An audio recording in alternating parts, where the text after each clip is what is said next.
જય શ્રી કૃષ્ણ। તો આજે આપણે ભરેલા રીંગણાનું શાક બનાવવાનું છે। તો જો અમે 300 ગ્રામ જેટલા રીંગણા કટિંગ કરીને લઈ લીધા છે। પછી આપણે એને ચોખ્ખા પાણીથી ધોઈ નાખીશું। પછી આપણા રીંગણા ધોવાઈ જાય તો એનું પાણી કાઢી લેવું। જો આપણા રીંગણા સરસ રીતે ધોવાઈ ગયા છે તો હવે આપણે એક મસાલા કરી લેવું। તો પહેલાં આપણે 1 ચમચી ચણાનો લોટ લઈશું।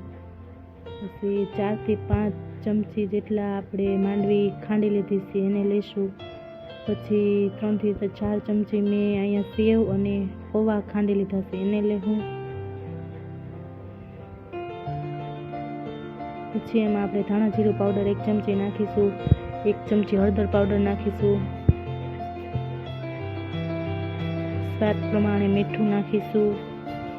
અને મેં અહીંયા 2 થી 3 ચમચી લસણવાળી ચટણી લીધી છે જે ખાંડેલી એ નાખી દઈશું। પછી આપણે સ્વાદ પ્રમાણે થોડીક એવી ખાંડ નાખીશું અને અડધું લીંબુનું ફાડું નીચોવીશું।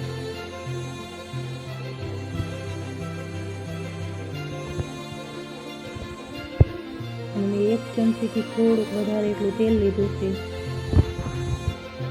પછી આપણે એમાં ધાણા નાખીશું અને સરખી રીતે મિક્સ કરી નાખશું। મિક્સ થઈ જાય પછી આપણે આપણા રીંગણાને ભરી લઈશું।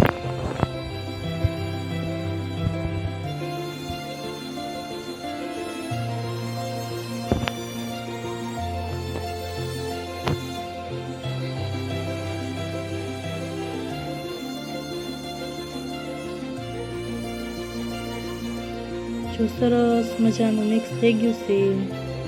જો આપણા રીંગણા ભરાઈ ગયા છે।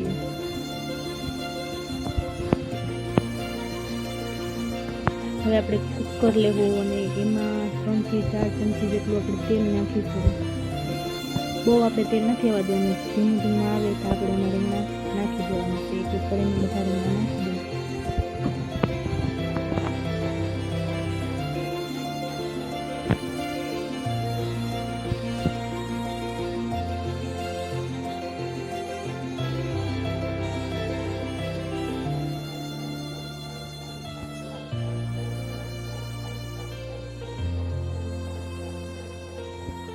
જો આપણે રીંગણા નાખી દીધા છે પછી આપણે એને હલાવી નાખશું।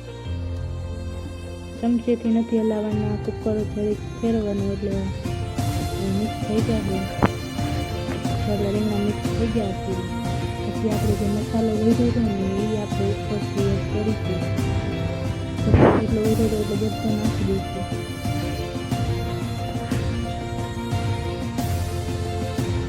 નાખી દીધું છે અને પછી આપણે હલાવી નાખીશું। રીંગણાનું બધું કોટિંગ થઈ જાય છે અલગ। સરસ મજાનું મિક્સ થઈ ગયું છે। હવે આપણે એમાં 1 ગ્લાસ પાણી નાખીશું।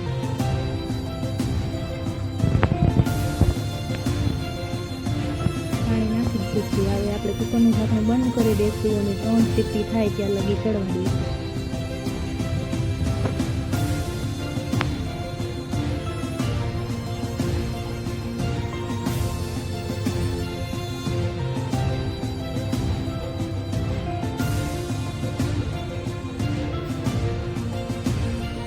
જો 1 સીટી તો થઈ ગઈ છે, હવે 2 થઈ જાય એટલે પછી ગેસ આપણે બંધ કરી દઈશું।